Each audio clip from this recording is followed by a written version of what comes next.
이 시간 저희들이 역대상 26장의 말씀을 읽었습니다. 역대상 26장에서는 성전 문지기에 대한 내용이 나오는데요. 족보뿐만 아니라 그들이 어디를 맡고 있었는지 기록을 하고 있습니다.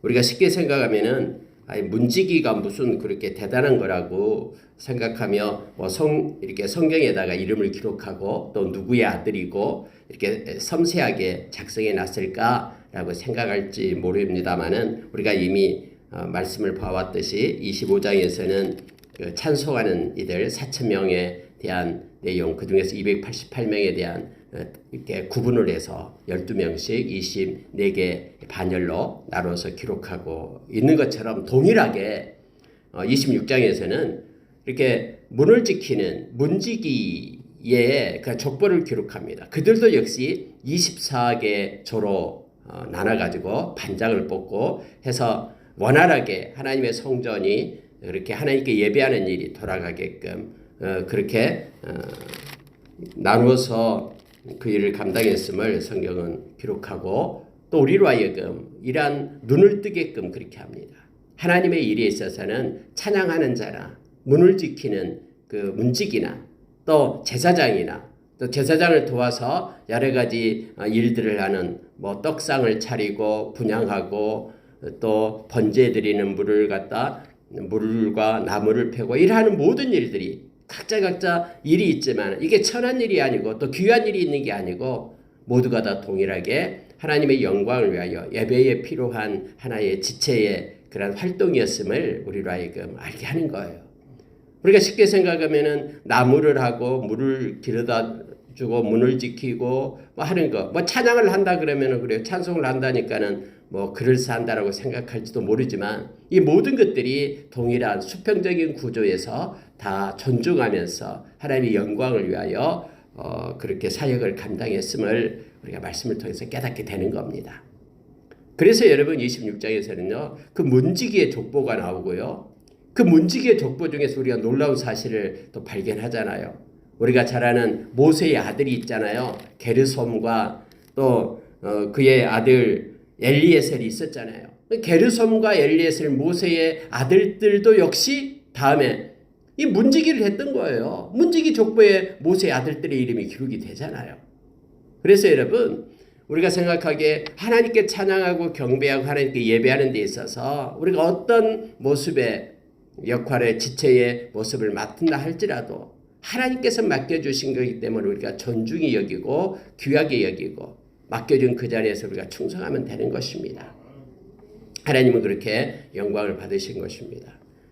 여러분 한번 보십시오. 어떤 사람은 많은 사람들, 우리가 군대 조직을 말하면 군대 연병장에 모여놓고 또 그 사람 앞에 또 뭔가 교육을 하고 하는 사람들이 있죠. 그 사람도 필요해요.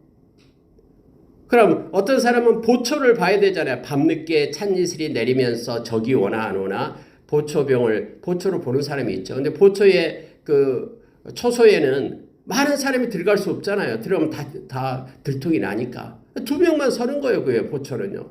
그래서 2명이 서서 하는 역할을 하는 그런 보초병도 있고 또 많은 몇천 명을 모아놓고 그들도 교육하는 또 뭘 훈령을 내리고 하는 그런 또 지휘관도 있고 또 혼자서 일하는 그런 일들도 있고 여러 가지가 있어요. 그렇다고 해서 보초병이 나는 2명밖에 없기 때문에 우리의 임무는 갖다 가치가 없다고 생각하면 안 되죠. 우리가 주일을 하는데도 동일합니다. 비교할 필요 없이요. 하나님께서 내게 주신 그러한 직무와 역할을 감사함으로 받고 충성된 자로 끝까지 그곳에 있으면 하나님 앞에서는 모두가 다 존귀하고 보배로운 존재가 됨을 우리가 기억하길 원합니다. 자, 여러분 26장에서 몇 가지만 여러분 보도록 하겠습니다. 자, 26절 1절을 보니까 고라 사람들의 문지기 반들은 이러하니라 하면서 이제 아삽의 가문 중에서 고레의 아들 무셀레마가 있고요. 그 다음에 오베데돔이 나와요. 4절에 보니까요. 그리고 나서 10절에 보니까는 무라리 자손 중에서도 호사가 있는데 호사가 또 나와요. 그래서 여러분 고라의 자손 중에서도 또는 무라리 자손 중에서도 이렇게 섞어서 문지기 가문이 있었다라는 것을 알게 됩니다. 그 중에서 아까 얘기했던 24절에 보니까 모세의 아들 게르솜의 자손 스부엘은 곡간을 맡았고 그의 형제 곧 엘리에셀에게서 난 자는 그의 아들들 쭉 기록하면서 이들은 성물의 모든 곡간을 맡았다. 이 곡간을 맡았다라는 것은 문지기다라는 거예요. 그래서 24명이 이제 성전 안에서 문지기를 합니다. 그런데 동쪽에가 가장 많아요. 6명이 있어요. 동쪽에 레이사람 6명이 있고 북쪽문에는 4사람, 남쪽도 4사람, 서쪽도 4사람 이렇게 돼요. 또 곡간 앞에서 지키고 있어요. 둘씩 해서 4명이 지키고 있고요. 그리고 뜰에 2사람이 있어요. 이렇게 해서 24명이 매일 이렇게 교대로 돌아가면서 그 일을 감당을 했음을 성경 기록해 주고 있습니다. 근데 여기서 여러분 눈여겨볼 게 뭐냐면 오벳에돔이에요. 오벳에돔.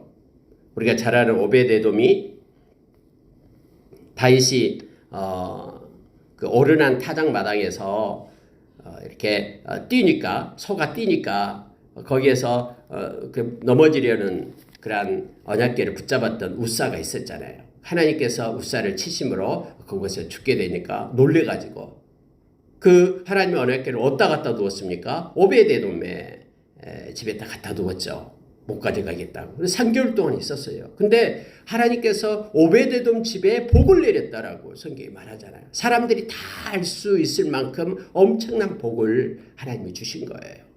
그래서 그때서 다윗이 깨닫게 되죠. 언약궤가 문제가 아니라 그것을 날랐던 우리가 말씀대로 해가지 않았기 때문에 하나님께서 우리에게 그렇게 경고하시고 책망하셨다. 그래서 이제는 말씀대로 이렇게 제사장들 모집하고 레위인들 모집해가지고 채에다 깨워서 이렇게 언약궤를 가지고 오잖아요.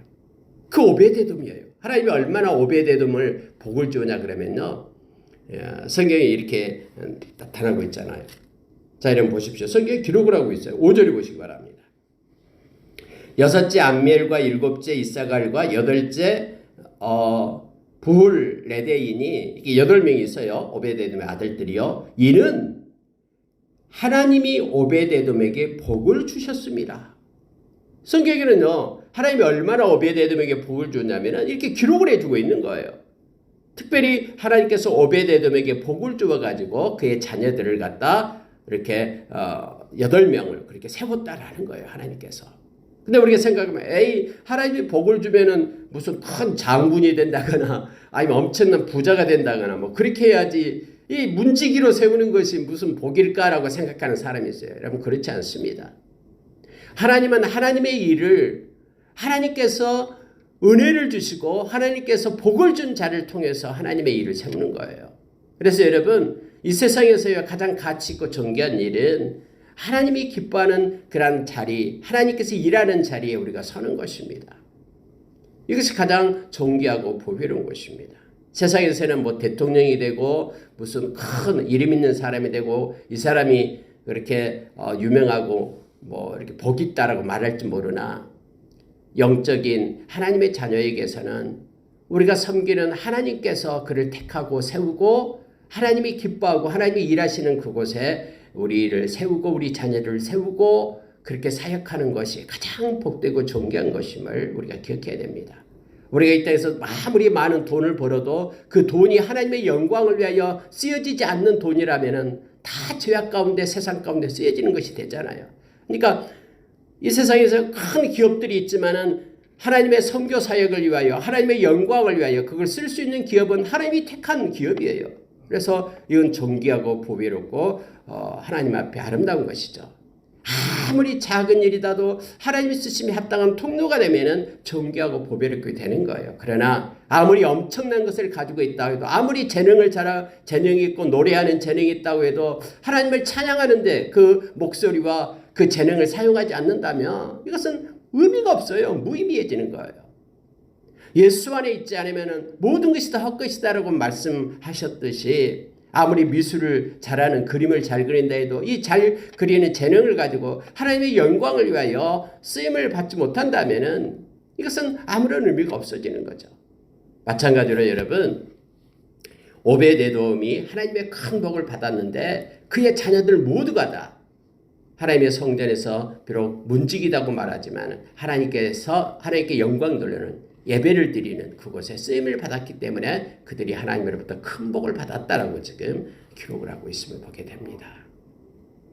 그래서 우리가 자녀들을 위해서 기도할 때도 하나님, 우리의 자녀들이 하나님의 영광을 돌리는 데에 쓰임받게 해주십시오. 하나님의 눈물이 있고 하나님의 마음이 있는 곳에 우리 자녀들을 세워서 생명의 통로가 되고 또 하나님을 기뻐하고 이 땅에서 하나님이 기뻐하는 선을 많이 행하는 자녀들 되게 해주십시오. 이런 기도가 우리 가운데 있어야 될 줄 압니다. 또 여러분 여기 보십시오. 8절에 한번 보십시오. 이는 다 오벳에돔의 자손이라. 그들과 그의 아들들과 그의 형제들은 다 능력이 있어 그 직무를 잘하는 자이니 오벳에돔에게서 난 자가 62명이며 라고 말합니다. 하나님이 얼마나 복을 주었으면 오벳에돔의 그 가문의 62명이 다 능력이 있었다고 말합니다.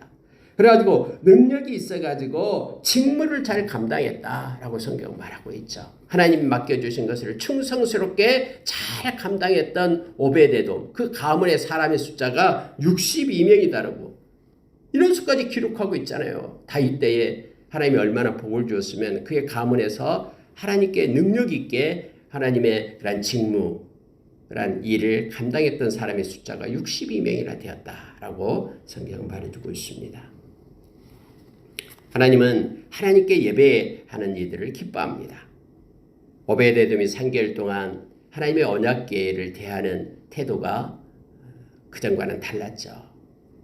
그래서 하나님을 경외하는 자를 하나님은 가만히 두지 않습니다. 하나님의 강한 손 펜팔로 그를 이렇게 세우고 정오의 빛처럼 그렇게 아름답게 사용했음을 성경을 통해서 우리는 깨닫게 됩니다. 여러분 13절에 보니까요. 강문을 지키기 위하여 그의 조상의 가문을 따라 대소를 막론하고 다 제비 뽑혔으니.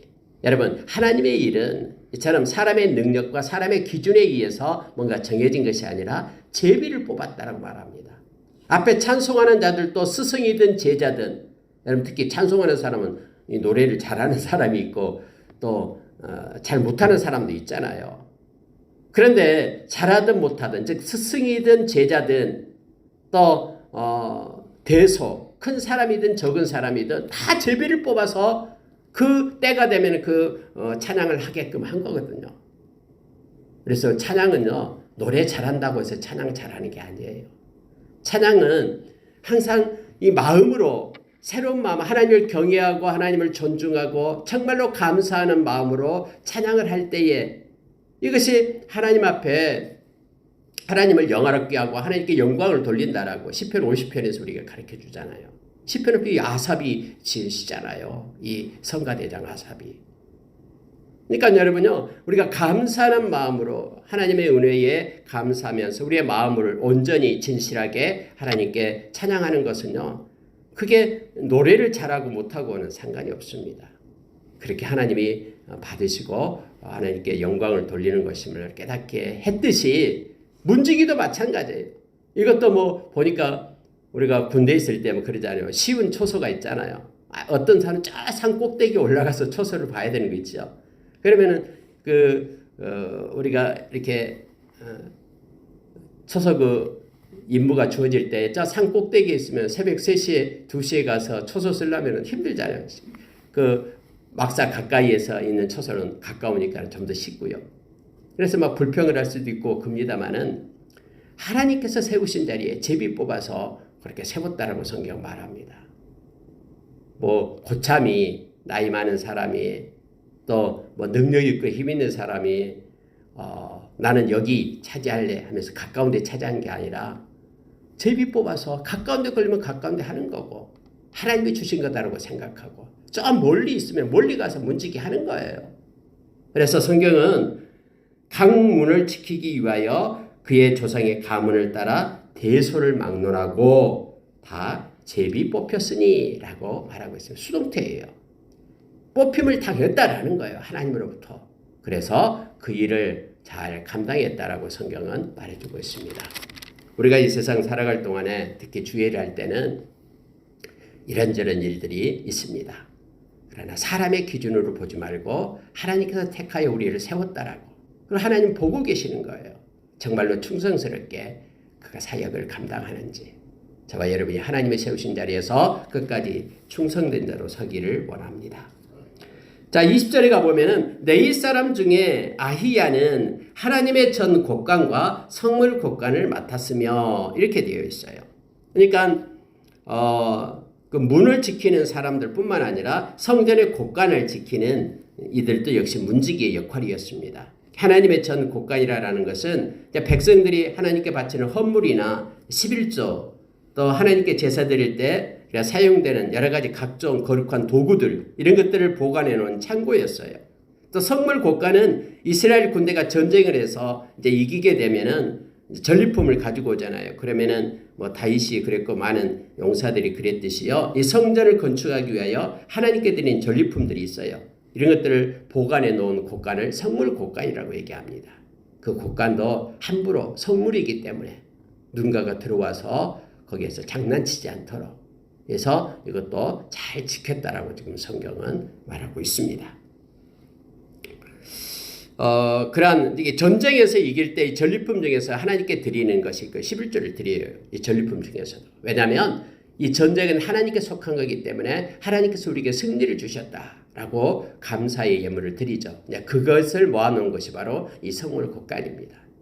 그래서 여러분 외부에서 막 다른 군대가 적들이 쳐들어왔을 때 우리가 지게 되면은 막 이렇게 돈을 막 바치고 그러잖아요. 그 여러 가지 것들을 곡물뿐만 아니라 뭐 금 몇 달란트, 은 몇 달란트, 1000달란트 이렇게 바치게 하잖아요. 그러면은 없으니까 어디서 꺼내가지고 바치냐면 이 성물 곡간은 성전이나 성물 곡간에 가서 그걸 갖다 꺼내다가 막 갖다 주고 막 그러잖아요. 역사적으로 보면은요. 그러니까 여러분 이 성물 곡간은 바로 이 전쟁과 연관돼서 하나님께 드렸던 그런 예물들을 보관한 것이고 성물로 드렸기 때문에 사람들이 그것을 함부로 가져가지 못하도록 문지기를 통해서 지키게끔 그렇게 했다라고 성경은 말합니다. 자, 여러분 28절에 한번 보십시오. 선견자 사무엘과 기스의 아들 사울과 네리의 아들 아브넬과 스루야의 아들 요압이 무엇이든지 구별하여 드린 성물은 다 슬로못과 그 형제의 지위를 받았더라. 그러니까 여러분 장군들도 왕뿐만 아니라 다윗 왕뿐만 아니라 그곳에 연관됐던 장군들도 승리를 하면 하나님께 감사해서 전쟁 갔다 와서 이렇게 성물을 드렸다라고 성경에 말합니다. 특히 여기 보니까 아브넬도 또 사울 왕도 또 사무엘도 그리고 요압 이 장군도 하나님께 드린 성물을 그 성물 곡간에 넣고 이렇게 문지기들이 지켰음을 성경은 기록해주고 있습니다. 여러분 특이한 것을 하나 보는데요. 요단강을 기준으로 해서 이 동쪽이 있고 서쪽으로 나눠졌잖아요.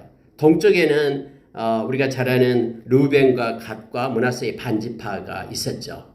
근데 그곳에도 역시 통치를 해야 되잖아요. 근데 성경에 보니까 29절에 이게 나와요. 이스라엘 자손 중에 그나야와 그의 아들들은 성전 밖에서 이스라엘을 다스리는 관원과 재판관이 되었다. 이렇게 말합니다. 성전 안에서만 하는 것이 아니라 그 레위인들이 성전 밖에 나가서도 그들도 역시 하나님의 그러한 백성으로서 말씀으로 이끄는 그런 역할을 했다라고 지금 성경은 말해주고 있습니다. 특히 32절 마지막 절 보면은요. 그의 형제 중 2700명이 다 용사여 가문의 우두머리라. 다윗 왕이 그들로 르우벤과 갓과 므낫세 반지파를 주관하여 하나님의 모든 일과 왕의 일을 다스리게 하였더라 해서 레위인 중에서는 또 이처럼 성전 밖에서 일을 하는 이들도 있었다라고 성경은 기록해주고 있습니다. 원래 여러분 48개 성읍을 레위인들에게 줬잖아요. 그럼 48개 성읍이 한 곳에 모여 있는 게 아니에요. 모든 이스라엘 전역에 다 흩어져 있는 거예요. 그 성읍과 목초지를 줘서 그곳에서 생활하게끔 하죠. 이 이유는 뭡니까? 각지에 흩어져 가지고 소금과 빛의 역할을 감당해라라는 거예요. 레위인으로 하여금. 그들로 하여금 하나님의 백성 이스라엘이 하나님께 영광 돌리고 거짓된 것은 떠나가고 불의는 떠나가고 의롭고 올곧고 정직하게 하나님의 백성으로 살게끔 그러한 소금과 빛의 역할을 하게끔 하기 위하여 48개의 성읍을 흩어져 놓는 거예요. 이 요단강을 중심으로 해서 동쪽에 3개의 그러한 덧비쳐 도피성을 만들고 또 서쪽에도 도피성을 만들고 6개. 또 역시 이것도 레인들이 살고 있는 곳이고요. 나머지 42개도 레인들이 살고 있었어요. 여러분, 소금과 빛의 역할을 잘 감당했으면 얼마나 좋았겠습니까? 근데 그렇지 못했어요. 오히려 여러분, 이 레인들이 사는 그런 성읍들이 많은 다른 성읍들의 본보기가 되고 그들로 하여금 거룩한 삶을 살도록 이끌어 가야 되는데 오히려 세상 속에 더 동화되어 가지고 더 타락해 버렸거든요. 오늘날 교회도 마찬가지입니다. 오늘날 교회도 흩어져 있는 교회가 세상의 어두움에 빛을 밝히는 그런 빛의 역할을 해야 되는데 교회 안에 세상이 들어와 가지고 세상의 논리와 가치로 교회가 허물어져 가요. 이 어두운 썩어가는 세상 속에 소금이 된 교회가 들어가서 세상을 살려내야 되는데 말씀을 잃어버리고 성령의 인도하심을 받지 않을 때 이 소금과 빛의 역할을 못하니까 오히려 세상의 지배를 받는 그러한 것으로 이렇게 무너져 내리게 되는 것이죠. 그래서 여러분 오늘날 우리가 깨어 있어서 허리에 띠를 띠고 등불을 켜고 주님 오실 때까지 이렇게 충성스럽게 서 있어야 됩니다. 우리가 말씀과 기도로 우리를 회복할 수밖에 없어요. 말씀과 기도 아니면 회복이 안 돼요. 성경의 디모데전서 4장 5절의 말씀처럼 말씀과 기도로 우리가 거룩하여집니다. 이 거룩한다라는 것은 하나님께 속한 그런 사람이 된다라는 거예요. 말씀과 기도. 말씀과 기도가 없으면 세상으로 가는 거예요. 세상에 속한 곳으로 가버리죠. 그래서 우리가 살아있는 말씀, 성령의 검인 말씀을 들고 성령의 인도하심, 성령의 기도하심으로 인하여 이 시대에 하나님의 편에 속한 소금과 빛된 역할을 잘 감당하는 빛의 자녀로서 삶을 사는 저와 여러분 되기를 원합니다. 오늘 보니까 성전에 속해서 문지기로 있는 이들뿐만 아니라 성전 밖에서도 레위인들이 그렇게 활동을 했음을 하나님의 일과 나라의 일을 위하여 그렇게 일했다라고 성경은 기록하고 있습니다. 말씀을 마치겠습니다. 오늘도 하나님의 백성들이 주어진 상 가운데 흩어져서 그리스도의 향기를 내고 편지가 되고 생명의 통로가 되는 놀라운 일이 있기를 원합니다. 오늘 하루도 하나님께 영광 돌리고 하나님을 영화롭게 하는 하루가 되기를 소원합니다. 기도하겠습니다.